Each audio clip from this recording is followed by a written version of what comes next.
content must go viral. No, relax with being viral, guys. You need to decide, do I want to be famous or do I want to run a business? What are you putting in front of the world so that the world can pay you? The world can't pay you if you put nothing in front of them. And a lot of people, when we have conversations with them and say, what have you built? Then it's like, I like music. Okay, that's nice that you like music. Nobody cares. The moment you move away from the core of what you do, you're letting money lead instead of your asset. I don't know how many times people have asked me to do this and that, and then I'm like, I don't do that. Who I'm dating will not change the price of bread. But you knowing what the interest rate is going to change the price of bread.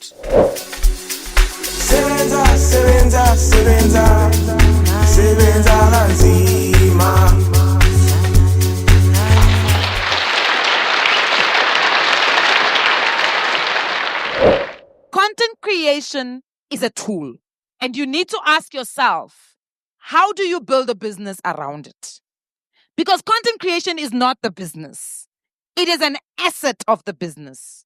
Music is an asset of the business. It is not the business. People say, I'm in the business of music. No, you're not in the business of music. Music is your product. Music is your service. It is not the business.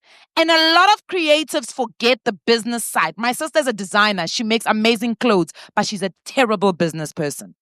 And I tell her that. My sister's been making clothes for years. And I tell her, you are not great at business. You need to get better at business. You need to get better at the money side of things, because you will keep bumping your head asking, why am I not getting where I want to get?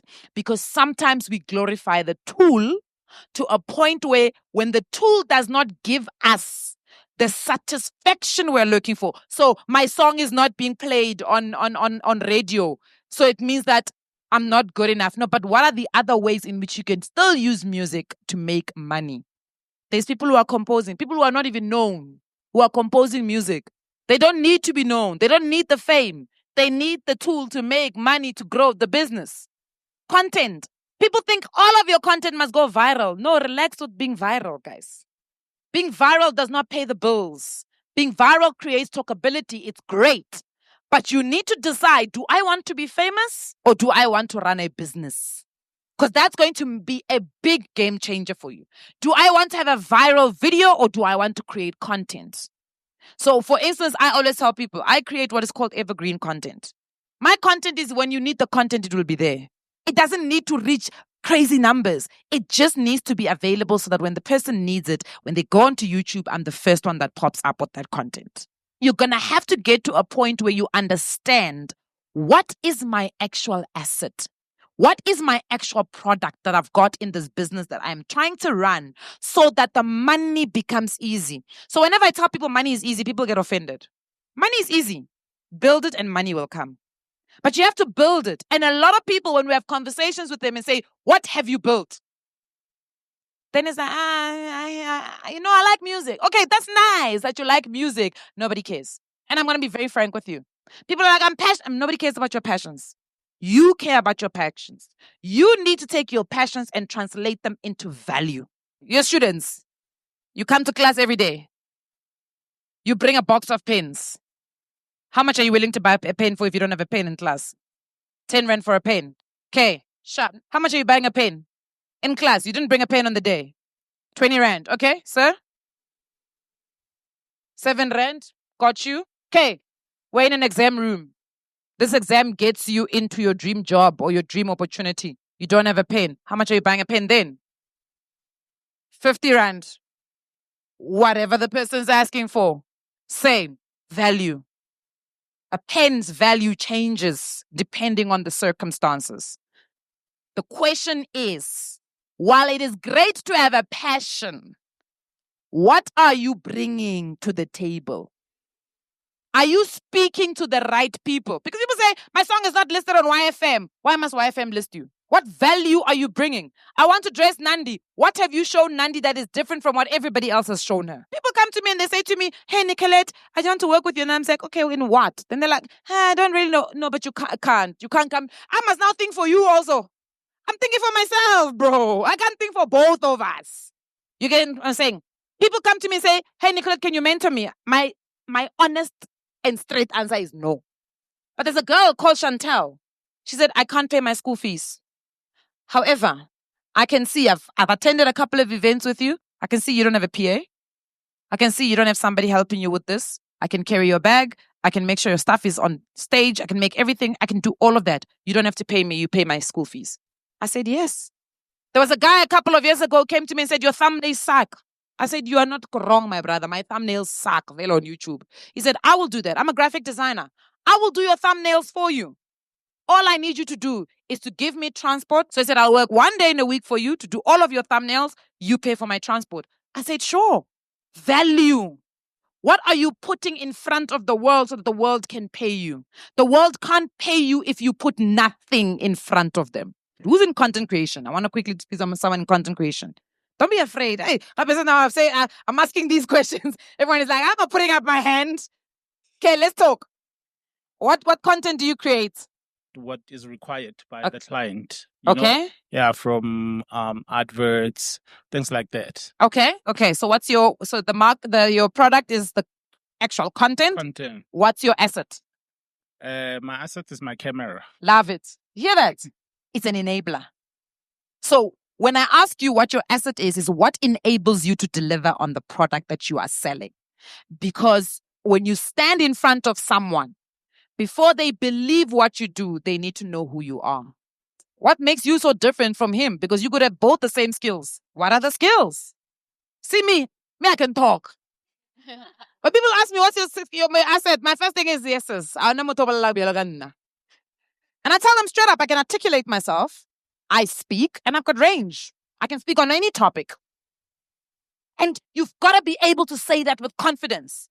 He says, my camera is my asset because there's nobody else better behind the camera than me. Simple as that. So you need to know what your asset is so that you know how to market your product. The problem is some of us are sitting with assets and we're not even using them. We're not even tapping into them. Some of you have voices like this. That is an asset. But you'll never tap into it because you're focused on one thing. And that's not knowing what the asset is. Because if you knew what the asset is, you'll be doing voiceovers. Calling out all content creators, from artists to podcasters to any creator who uses any form of audio. You can now upload your very own audio clip from a song to a content clip and promote your work using the MTN Caller Tunes platform. The cherry on top is you can use the Caller Tunes to make some moolah, cash, pesos by getting your fam, friends, and fans to use your Caller Tune, which will mean money in your pocket. So basically, every time someone listens to your Caller Tunes, likes it, they simply press any key from 1 to 9 to download it as their own, and that is a win for you too. You can submit your audio through AMP's very own distribution channel with MTN by sending it to the very email below. And of course, through Caller Tunes, you get access to the creative world of AMP Studios with access to our resources from recording studios to podcasting equipment to events, networking sessions, and all of it. Get as creative as you want with MTN Caller Tunes and AMP Studios.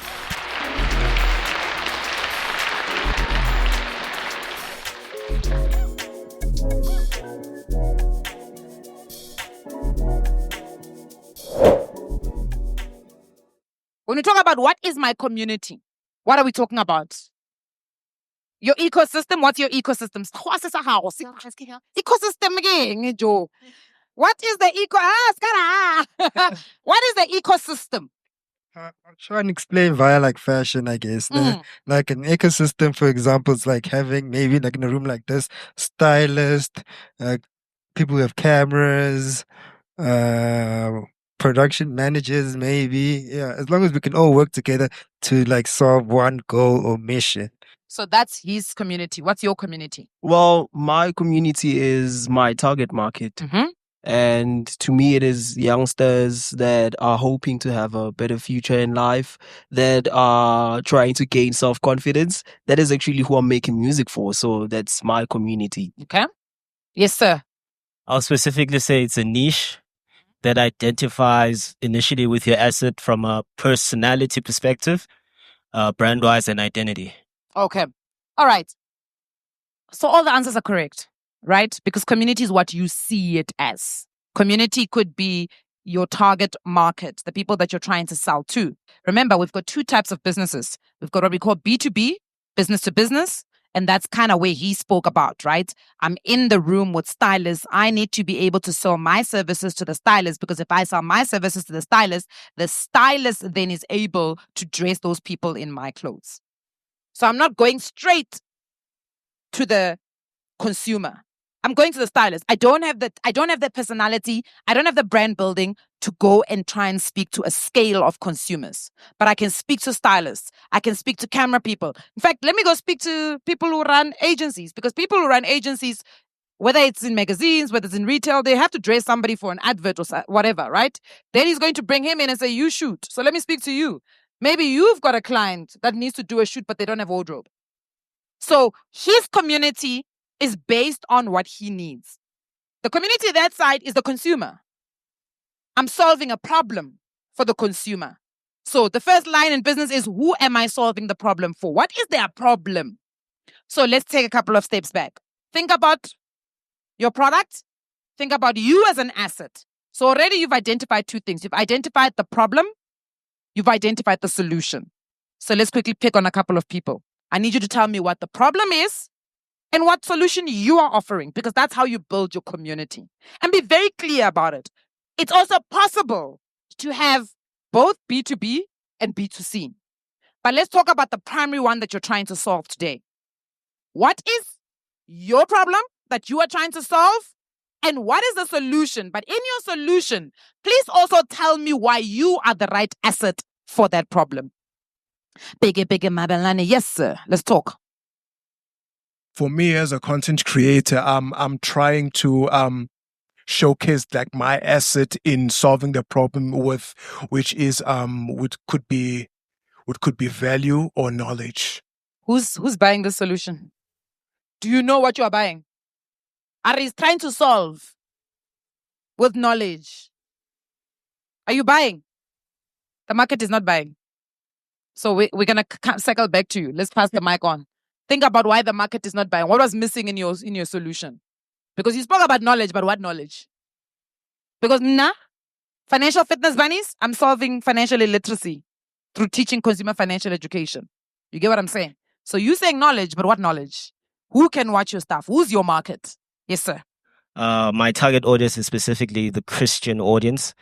So the youth on the Christian space are not pretty much elevated because they cannot relate to the type of music and pretty much the subculture around it.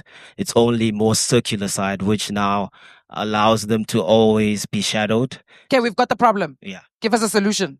Okay. So the solution, I tapped into a space of going into gospel, but on the sound of circular music, which is relatively amapiano and sharp. Yeah. That's it. Okay, clear. Don't panic. The question is simple. What is the problem and what is my solution? Cool. You get what I'm saying? Got you. My problem is too many young people are listening to circular music, which for me, or I believe, is not elevating them. My solution is I am a great young person who's creating gospel music that is concurrent, or whatever the English word is, to the circular music. Finished. Sir. Yeah, got into content creation because I noticed that a lot of small companies don't get that marketing and exposure. So I realized that it's a market and it's a problem, So I got into content creation to help market, small business. Simple. Yeah. Yes, ma'am. So I'm into business. So we do flooring, interior finishes. So the problem is there's not a lot of women that are doing what I'm doing. Okay, even till today. Let me burst the bubble a little. The woman strategy, the black strategy, we are going to put on the side today. Okay. We're not talking women, we're not talking black. We're talking so I've got the skill. There you go. There you go. I've got the skill to go find people that are skilled as well to lay the floor and to service my clients. But what is the problem with the client? What is the problem with the client is they want qualified installers and great service. So that's what I do. That's the problem solving. Okay, now in South Africa, I can find 100 of those. Yes. What is the problem? There's a deeper problem than that. It can't be we don't have enough qualified installers. What is the actual problem you're solving for them? Is it an affordability issue? Is it It's actually the quality. There you go. Yeah. So the quality is top notch. Guys, it's important that you are clear on what the problem you're solving, because if you're not clear, you're going to get swayed. Someone is going to try and sell you something. They're going to say it's going to make you lots of money, and then you're going to buy into it, and then you move away from the core of what you do. The moment you move away from the core of what you do, you're letting money lead instead of your asset, right? I don't know how many times people have asked me to do this and that, and then I'm like, I don't do that. Even when I get called to do podcasts, people say, can we interview you? My first question is on what? Then they say, about your life. I'm not interested. My asset is not to talk about my life. Who I'm dating will not change the price of bread. But you knowing what the interest rate is going to change the price of bread. We don't walk into a room for opportunities with a mindset of scarcity. If you're a good DJ, why do you have to go in there and say, "Ke hopela opportunity," begging bowl? You don't beg, right?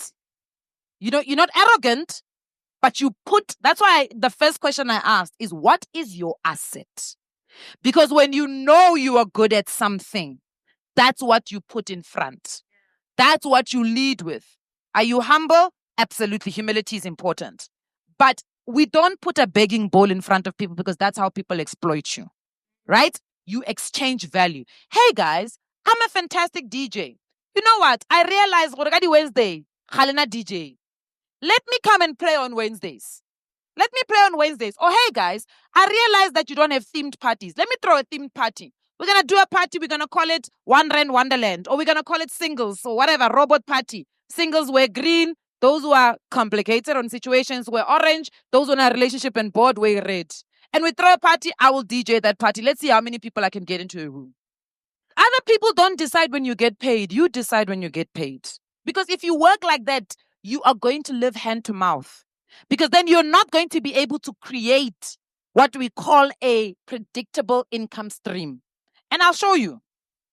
I used to depend on brands. Waiting all the time. Oh, I wish a brand could call me today and want to collaborate. You can't live like that. One, you don't even know what they're discussing in rooms. Two, at the age that I am, the marketing manager, some of them have asked me out and I've said, no, they hate me. Yeah. Some of them have looked at my profile. They're like, so they're not going to hire you. Not because they don't like your content or the way you do things. They just don't like your face. Yeah. You get what I'm saying? So what do you have to do? You then have to create something that you can control how the income comes in. You're good at DJing. Create an asset. Create the asset. Put it in front of them and say, this is going to bring value, because people like people who bring them value. Nobody's going to say no to money just because they don't like your face. Do you get what I'm saying? But it's easy for someone to say no to you if they feel like you are taking from them, but you're not giving back. Because you've positioned yourself like that. I need the opportunity. Give me the opportunity. No, listen, you want to work with me. I am not just great at DJing. I'm great at getting people into the room. I will bring people here. Because I will come. In fact, you know what? Do you know how many people get jobs on radio? Because they don't go for the breakfast slot. They don't try the drive time show. They'll say, I will do the graveyard. Because nobody wants to do it. So the radio guys are looking at you like, I'll be there. You enter through that. Because you know what value you need, right? But you also give yourself the opportunity to train now. So now, for 1 or 2 years, you are training on that graveyard slot. So that next time there's a radio season, let's say you're speaking to the station manager. When you now say position yourself now to get paid and to get a real job, you say, I know this radio station by like the back of my hand. You don't even have to train me on the decks. I'm already trained. I know the station IDs. I know everything already. I've done it. Put me on a day slot. Put me on the weekend. That person now knows the value. They don't have to train a new person. And over those 12 months or 2 years, whatever that you are on the graveyard slot, you are building your community. Talk to me. Okay, so I'm a musician. Actually, I'm a performer. Okay. Nobody makes music like I make music. I love that. And nobody performs like I perform. That's right. And I've seen it live with my own eyes. I was a person who nobody knew, but my sound is different every time with every song. I've performed on stages that honestly, I'm quite surprised I was there as a person who had never released anything. The demographics that have also related to my music, even though I sing in both my home language, right, and in English. So now my question is like, I already know I have the asset, right? My asset is my voice. How do I approach, I guess, bigger stages? Because like I've been on at festivals, but like I don't know how to make it like, yeah. Okay, we'll talk about that. And I'll give you a very simple example. A couple of years ago, I think it was back before I even went on TV. I think it must have been 2017. I just come straight out of my job, from a corporate job. I met a lady by the name of Amanda. Amanda used to work for one of the, I can't say the names, the financial institutions. There were two of them that had merged to do an incubator. So I went to Amanda and I said, look, these are the things I want to do in finance. I just started getting a little bit of traction on social media. I said, I've got a little bit of a following. I want a TV show about money. I want us to go and speak to soccer players about money because they die poor, but they worked so hard. I had, when I say I had proposals, I had like 4 proposals. I gave it to Amanda. She said to me, Nicolette, I want to be very honest with you. We would love to do some of these ideas. They sound great. We don't have capacity. I've got a small team. There's only 4 of us. I said to her, hi, my name is Nicolette Capacity Mashile. I said, we don't need to do my proposals. Let me come in every day for free. I will come and sit right next to your desk and let me take pressure off you so that you can start being able to be a creative that you're supposed to be instead of being bogged down with all of the admin work that you're currently doing. I went in, 2 months I worked for free. The 3rd month she came back and she said, listen, I went and spoke to HR and I told them that you can't work for free because the work that you do and the value you bring to me is worth being paid for. She started paying me 40,000 Rand a month. Do you get what I'm saying? Second opportunity. I failed my degree at Rhodes. My first degree, I failed it at Rhodes University.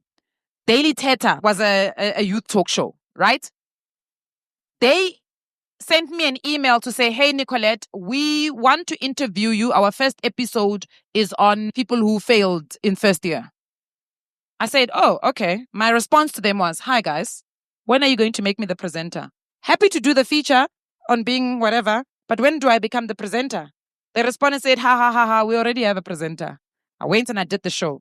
After the show, I sat down and I watched the show. I watched the credits. I looked for who's the executive producer of the show. I found him on Facebook. I stalked him. Every day I was sending that poor man a message. Hi. Ke nna gape. Right? I said, when your presenter goes on a break, biza mina. When your presenter can't come to work, biza mina. I'll stand in. I'll do it for free. In December, the presenter fell pregnant. And then she needed someone to stand in so that she could go to maternity leave. Who do you think they interviewed? I became top of mind. Right? What I'm trying to say is, nothing is linear in life.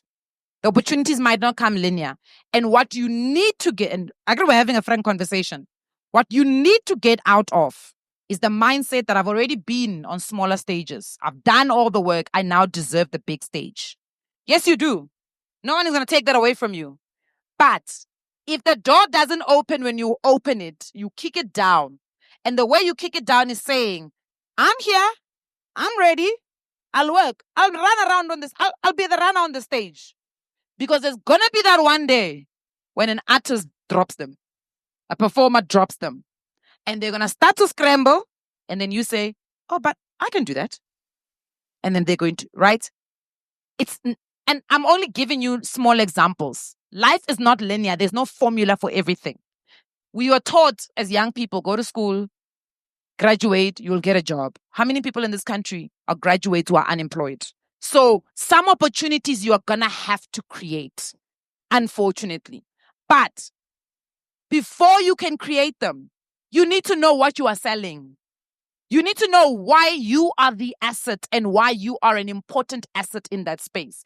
And the thing about asking yourself if you are an asset in the space that you want to sell in is very important because it lets you actually critique yourself. Because some of us walk around really thinking we're the best. And you're allowed to think you're the best. And then you find out you're not. Because now you know who your competitors are. And they may be doing something you're not doing. So now you have to step out of your comfort zone and say, hey, actually, I may think I'm the best MC, but I don't do this as well as this person does it. So I need to get better. I may think I'm the best designer, but have I actually worked in a fashion house and saw other designers and competed with other interns? Because you quickly find out how much better people are, right? And it helps you. You've got to make the asset powerful so that there is no reason for people to decline. It's important that you refine your asset because there are going to be other people who do exactly what you do, who are fighting for the same pie. And the pie is big, by the way. The pie is not small. But the problem is when you are not clear on your asset, the pie will look smaller. And if you don't know what you are selling and you don't know who you are, it's very, very easy for you to get swayed into something that you are not into. Right. So that's how you build your community. You serve your community by becoming good at your asset. Sebenza, sebenza, sebenza.